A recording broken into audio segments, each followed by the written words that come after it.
1, 2, 3. Oui. Bon. Mesdames, Messieurs, bonjour. Merci d'être présents. D'ailleurs, en présence matinale, c'est la première intervention. Je me présente, Jean-Pierre Pichon, délégué général de l'Association française de ventilation. Et donc, je vais laisser se présenter Pierre, et nous serons deux intervenants avec une vingtaine de minutes d'intervention et ensuite, bien sûr, ouvert aux questions-réponses. Bonjour à toutes et à tous, donc Pierre Creveillet, je suis directeur des affaires publiques du groupe Aldès, membre du conseil d'administration de l'Association française de ventilation, et nous allons intervenir ce matin sur le sujet de la ventilation mécanique en rénovation.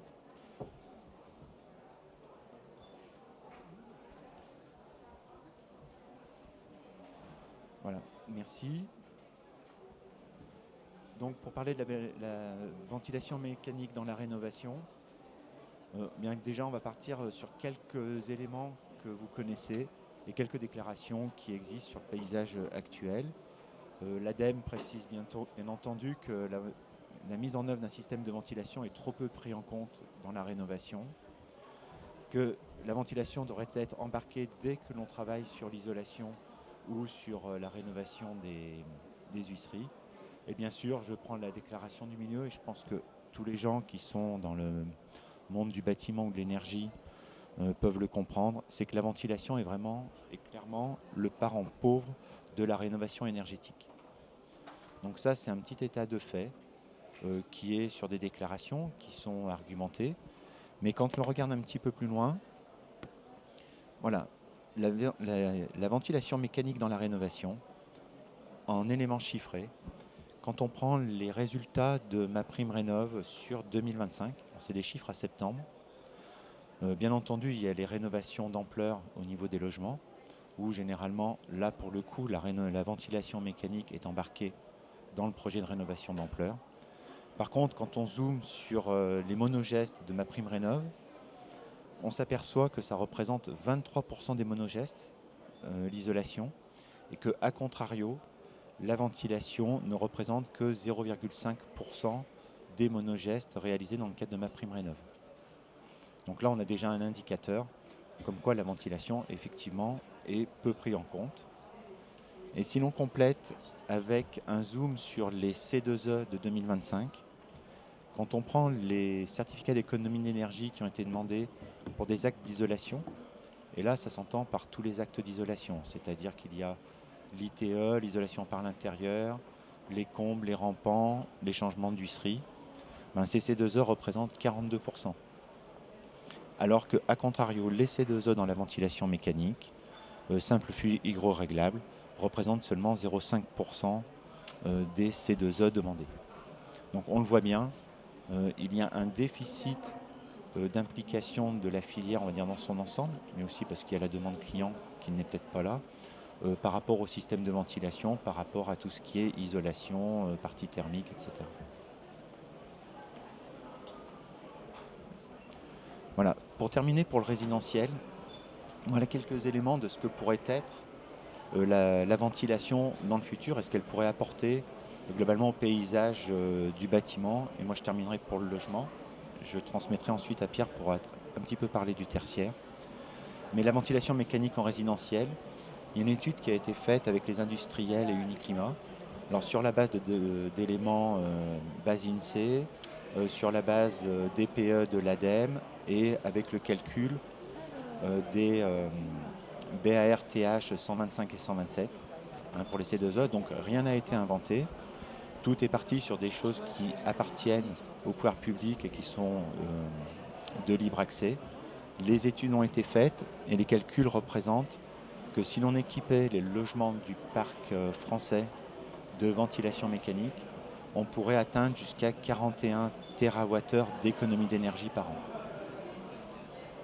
Donc avec deux parties. Si l'on prenait le temps d'équiper les logements sans ventilation mécanique par une ventilation mécanique performante, on pourrait avoir un sourcing d'économie d'énergie de 24 TWh par an.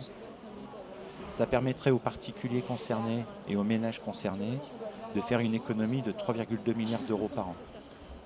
Donc on le voit, ça aurait une performance sur l'énergie, et sur le pouvoir d'achat des Français.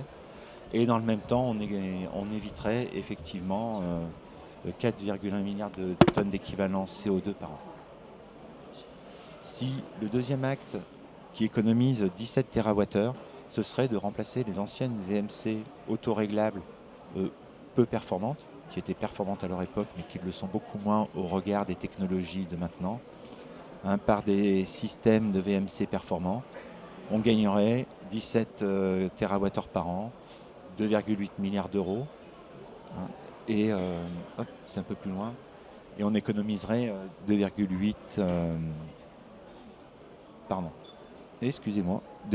milliards de tonnes d'équivalent CO2 par an. Voilà un petit peu pour le point sur le logement. Comme on le voit, la ventilation est le parent pauvre actuellement, avec tous les actes de rénovation qui existent, qui sont relativement faibles. Et par contre, il y a un potentiel et un gisement de performance dans le bâtiment, dans le logement, qui est très important. Voilà. Je vais te laisser la parole, Pierre, et merci. Oui, merci Jean-Pierre. Donc, ce travail, il a également été réalisé pour les bâtiments non résidentiels. Donc toujours un petit peu sur la même approche, c'est-à-dire qu'on s'est focalisé sur 3 vagues de rénovation en définitive. Une première vague qui vise finalement à remplacer dans les bâtiments qui utilisent les ouvrants pour renouveler leur air l'installation de systèmes de ventilation mécanique. Donc là on voit qu'en fait on a certaines typologies de bâtiments tertiaires, notamment les bâtiments éducatifs qui sont très peu équipés en ventilation mécanique, et là il y a aussi un gisement d'économie d'énergie qui est substantiel. Donc dans cette première phase de travaux de rénovation, on ferait un gain de 14 TWh par an. On baisserait les émissions de CO2 de 2,4 millions de tonnes équivalent CO2. Et ça permettrait d'économiser 550 millions d'euros en coûts énergétiques pour les propriétaires exploitants des bâtiments. On a une deuxième phase de travaux où on a aussi un certain nombre de bâtiments tertiaires qui sont équipés avec de la ventilation, mais de la ventilation à débit fixe, ce qu'on appelle la ventilation autoréglable, et qui est relativement énergivore. En tout cas aujourd'hui on fait des solutions modulantes à récupération d'énergie qui sont beaucoup plus efficaces. Et donc si on remplaçait ces technologies qui datent un petit peu par des technologies plus modernes, et bien là encore on a un gisement de gains de 4 TWh par an, une baisse des émissions de CO2 de 600 000 tonnes équivalent par an, et puis une économie de 328 millions d'euros pour les propriétaires exploitants. Et puis une dernière phase de travaux où on a aussi dans un certain nombre de bâtiments tertiaires des systèmes de ventilation mécanique ponctuels qui sont généralement pas modulantes et qui sont également assez énergivores. Et donc on a un troisième gisement d'économie d'énergie avec 3 TWh par an de gains, des baisses en matière d'émissions de CO2 de 500 000 tonnes équivalent, et puis encore une économie de 264 millions d'euros pour les propriétaires exploitants. Donc sur le tertiaire, au global, en cumulé, on va avoir à peu près 21 TWh par an d'économies accessibles, 3,6 millions de tonnes équivalent de CO2 qui peuvent être réduites, et puis 1,2 milliard d'euros pour d'économies de coûts énergétiques pour les exploitants, les propriétaires des bâtiments. Donc avec les chiffres que Jean-Pierre a présentés en résidentiel et ceux-là en non résidentiel, on voit qu'on a un gisement qui est tout à fait significatif, qui est aujourd'hui pas exploité. Et donc quand on sait qu'on a un objectif d'avoir un secteur du bâtiment neutre en carbone à 2050, on voit que la ventilation est vraiment un geste tout à fait intéressant. Alors après, souvent on nous dit oui, mais combien ça coûte? Est-ce que c'est efficace? Alors là, on aime bien aussi repartir d'une étude qui s'appelle l'étude Trémy de 2020, cette étude a listé en fait toute une série d'actes de rénovation et à évaluer leur coût et leur efficacité. Donc il y a un ratio, je dirais, de retour sur investissement par euro dépensé. Et en fait, c'est assez intéressant parce qu'on voit que, en ce qui concerne en fait les économies d'énergie, la ventilation, l'installation d'un système de ventilation mécanique arrive en tête des gestes les plus intéressants et de loin.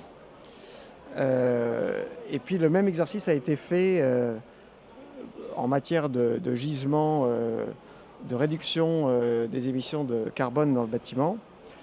Et là, la ventilation mécanique n'arrive pas en première position, mais elle est en deuxième position, assez proche derrière le geste qui, évidemment, a le plus d'impact, qui est le changement d'un système de chauffage, le changement d'un système de refroidissement. Donc tout ça pour dire que en fait, les technologies sont disponibles. À l'échelle d'une rénovation d'un projet, ce ne sont pas des investissements qui sont énormes. Et on voit que par euro dépensé, eh bien, c'est un investissement qui est très efficace.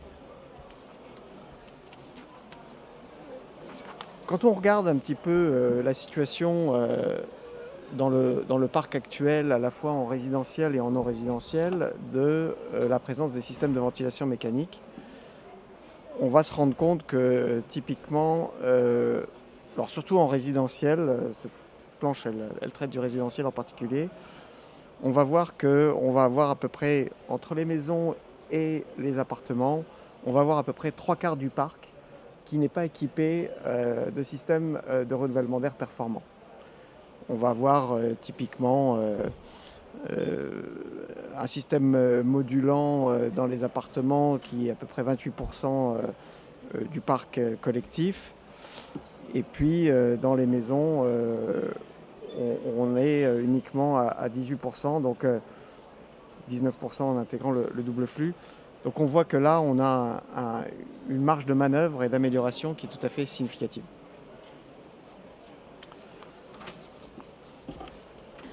Alors vous allez me dire, mais qu'est-ce qu'on peut faire pour améliorer les choses et puis passer à la vitesse supérieure en la matière?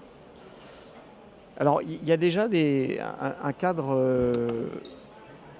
je dirais, réglementaire, ou plutôt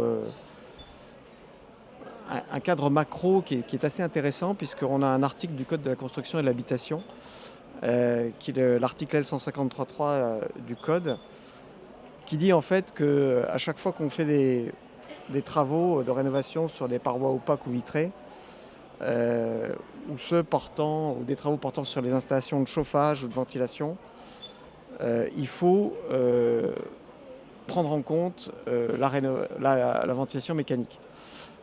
Si finalement on constate qu'on a un renouvellement d'air qui n'est pas suffisant et maîtrisé. Donc le fait que cet article renvoie à une rénovation suffisante et maîtrisée, ça veut dire qu'il faut mettre en œuvre des solutions qui vont permettre de garantir en toutes circonstances un renouvellement d'air qui est, je dirais, conforme aux exigences réglementaires. Mais on veut aussi maîtriser ce renouvellement d'air parce que le pendant, je dirais, de la qualité de l'air intérieur, c'est de faire de la qualité de l'air intérieur tout en maîtrisant les pertes thermiques pour maîtriser les besoins énergétiques des bâtiments. Donc on va avoir de plus en plus à l'avenir besoin de solutions qui vont renouveler l'air au bon moment, au bon endroit et pendant la bonne durée de temps.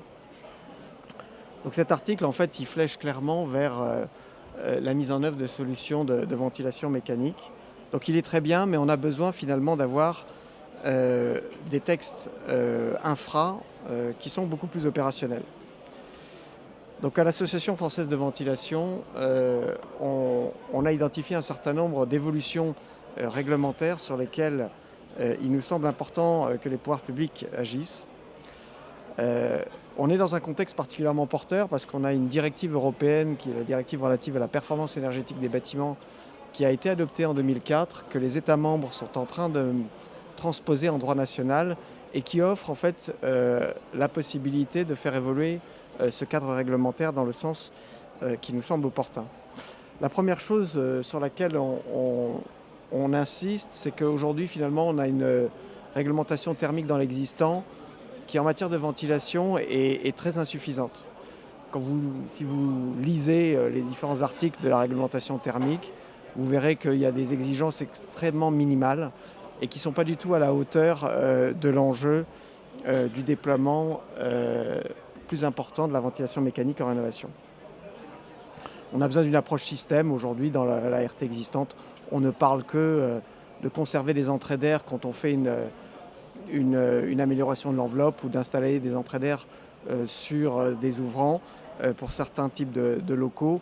Donc on n'a pas du tout une approche système globale, ni des exigences de débit dans la réglementation thermique pour l'existant, ce qui nous semble être un vrai problème. Après, le deuxième point sur lequel on insiste, c'est que, vous savez, depuis la RE 2020, on a un contrôle à réception obligatoire des systèmes de ventilation mécanique en résidentiel. Et c'est pour nous un vrai big bang, en fait, pour notre filière, parce qu'on est passé de bâtiments neufs qui étaient non conformes en matière de ventilation à 70%, à des bâtiments conformes à 85%. Et les 15% qui restent, c'est des bâtiments qui sont en phase de reprise pour vraiment mettre les bâtiments aux normes. Donc en fait, on a une mesure extrêmement efficace qui a permis d'améliorer la conformité des systèmes de ventilation de manière drastique. Et donc on appelle de nos voeux à ce qu'on ait une approche similaire quand on installe un système de ventilation mécanique en rénovation. Dans le DPE, on a aussi quelques petites choses à améliorer. Dans la méthode de calcul, on a par exemple un débit de renouvellement d'air pour les ouvrants qui est extrêmement bas et qui coupe l'herbe sous le pied du bénéfice de mettre en œuvre des systèmes de ventilation mécanique. Parce que ce débit de renouvellement d'air par les ouvrants, il est à peine plus élevé que le système de ventilation mécanique le plus performant. Et donc ça, d'un point de vue calculatoire, c'est rédhibitoire pour mettre en œuvre des systèmes de ventilation mécanique performants. Et ce taux de renouvellement d'air des ouvrants, il n'est pas du tout en ligne avec des valeurs que l'administration a prises dans des textes beaucoup plus récents, comme la RE 2020 par exemple. Donc on a besoin de relever ce taux de renouvellement d'air pour avoir quelque chose de plus réaliste et de favoriser la décision par les maîtres d'ouvrage de mettre en œuvre des systèmes de ventilation mécanique. Et puis on a aussi besoin, c'est quelque chose qu'on appelle de nos voeux plus largement pour les systèmes techniques du bâtiment. Aujourd'hui dans le DPE, on évalue la performance de l'isolation, on n'évalue pas la performance des systèmes techniques du bâtiment. Et on demande aux diagnostiqueurs néanmoins de faire des recommandations éclairées de travaux. Donc quand un diagnostiqueur est dans un bâtiment où il a un système de ventilation mécanique, mais qui ne sait pas si ce système fonctionne ou ne fonctionne pas, c'est quand même très difficile de faire des recommandations éclairées en matière de travaux. Et donc nous, on propose un geste très simple, qui est de dire, on prend une feuille de papier, on la met devant une bouche d'extraction, on voit si cette feuille, elle colle à la bouche ou pas. Et ça permet déjà de caractériser très simplement s'il y a un débit extrait ou pas. Et quand on sait qu'on a à peu près 50% d'installations qui sont défectueuses dans le parc existant, ça permettrait de caractériser déjà beaucoup d'installations défectueuses et donc d'arriver à des recommandations intéressantes de la part des diagnostiqueurs. Le dernier point qu'on met en avant, c'est que quand vous achetez un logement, on vous demande toute une série de diagnostics, les termites, l'électricité. On ne vous demande pas si finalement vous achetez un bâtiment dans lequel vous allez pouvoir respirer un air sain. Et quand même, vous passez de plus en plus de temps dans vos logements. Et ça nous semblerait extrêmement bienvenu qu'on ait un diagnostic supplémentaire sur la QAI, sur la ventilation mécanique, le renouvellement d'air dans les bâtiments que vous achetez. Parce que je pense que tout à chacun est en droit de savoir s'il va intégrer un bâtiment qui, d'un point de vue qualité d'air intérieur, est valable ou pas. Voilà, en quelques mots, ce que l'on voulait vous présenter avec Jean-Pierre sur ce sujet. Et on est à votre disposition pour répondre à quelques questions et apporter quelques clarifications si nécessaire. Merci de votre attention.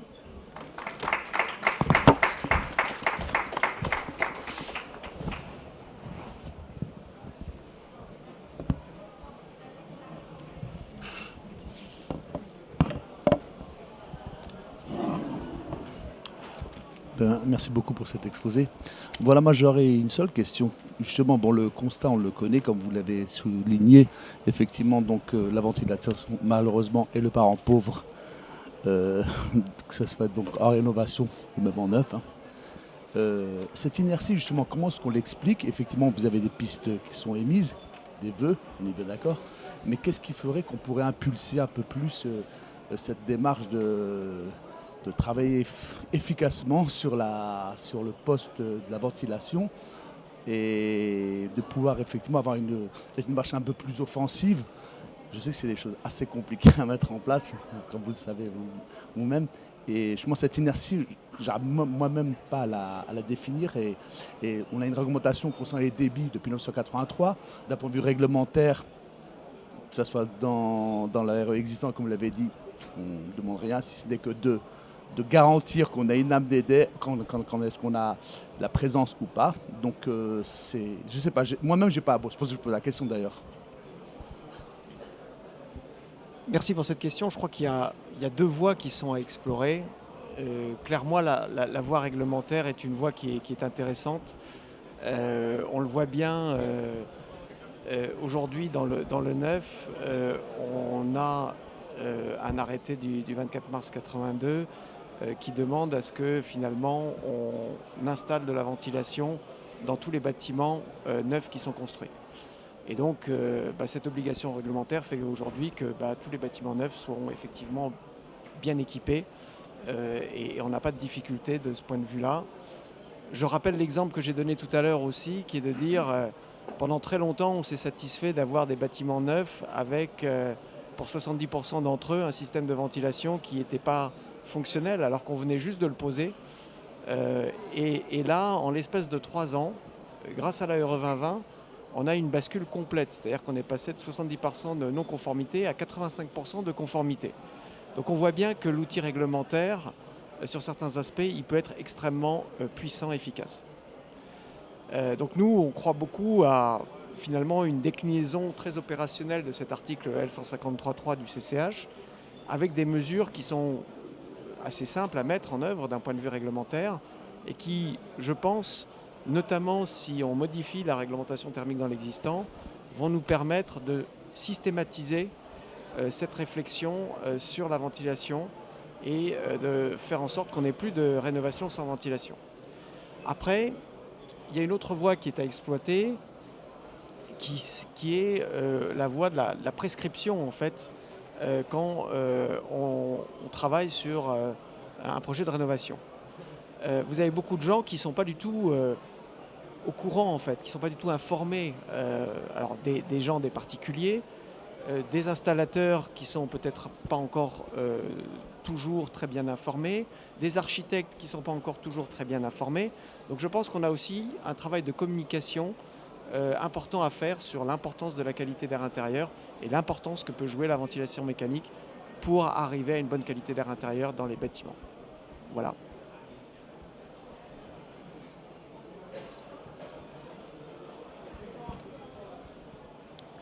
Oui, bonjour et merci effectivement pour tout cet exposé.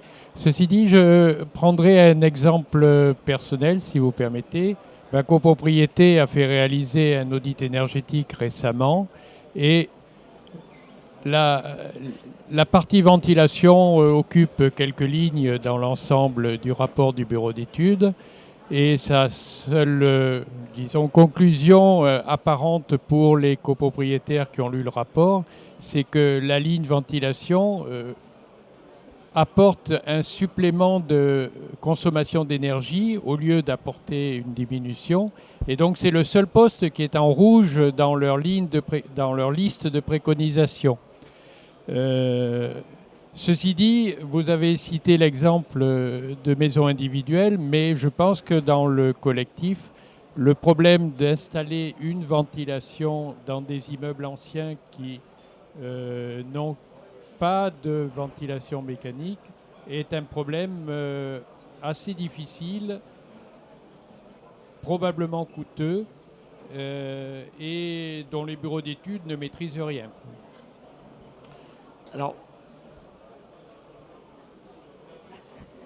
Alors je vais venir vous répondre directement parce que l'organisatrice me fait signe qu'on n'a plus de temps.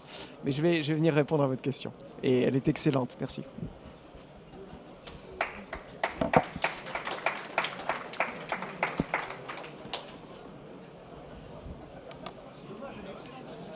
Oui.